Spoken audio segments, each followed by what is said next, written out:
نحمده ونصلي على رسوله الكريم اما بعد فاعوذ بالله من الشيطان الرجيم بسم اللہ الرحمن الرحیم۔ آج انشاءاللہ تعالی ہم پڑھیں گے، سیکھیں گے اور سنائیں گے فضائل سورۃ الواقعہ، یعنی سورۃ الواقعہ کی فضیلت۔ یہ سورت بڑی بابرکت ہے۔ اس کے متعلق حضور صلی اللہ علیہ وسلم کے چند ارشادات حسب ذیل ہیں۔ حدیث نمبر 1 بہقی نے شعب الایمان میں ابن مسعود رضی اللہ تعالیٰ عنہ سے روایت کی ہے کہ رسول اللہ صلی اللہ علیہ وسلم سے میں نے سنا ہے کہ جو آدمی ہر رات سورۃ الواقعہ پڑھے گا اسے کبھی فاقہ نہ ہوگا۔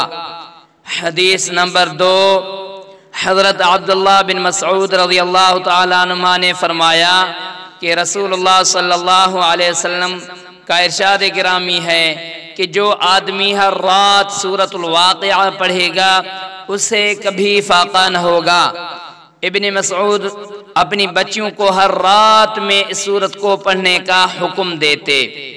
حدیث نمبر 3 حضرت ابن مسعود رضی اللہ تعالی عنہما مرض الموت میں مبتلا تھے۔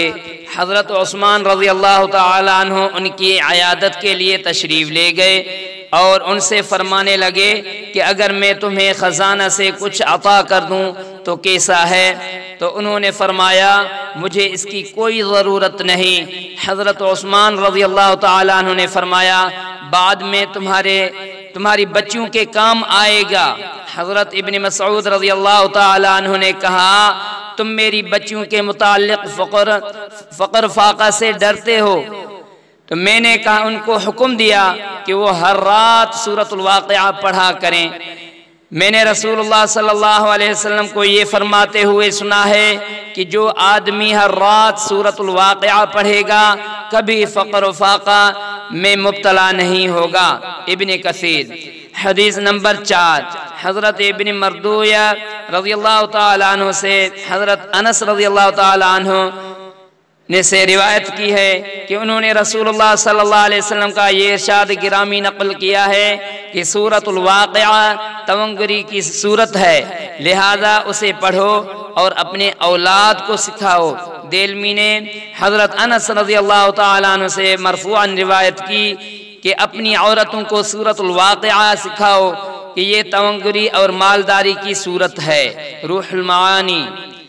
نمبر 1 جو شخص اسے روزانہ 41 بار پڑھے اس کی روزی فراخ ہو جائے گی اور 1 سال تک یہ عمل جاری رکھے، کیونکہ اسے روزانہ پڑھنے والا غنی ہو جاتا ہے اور کبھی فاقہ کا شکار نہیں رہتا۔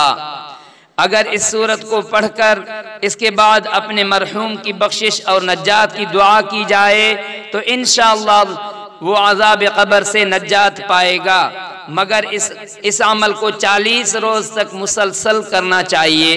اگر کسی شخص کی پیداوار میں نقصان ہوتا ہو تو اسے چاہیے کہ اس سورت کو 3 مرتبہ پڑھے اور بیج بونے سے پہلے بیجوں پر دم کرے، اس کے بعد ان بیجوں کو کاشت کرے، انشاءاللہ پیداوار میں اضافہ ہوگا اور فصل آفتوں سے محفوظ رہے گی۔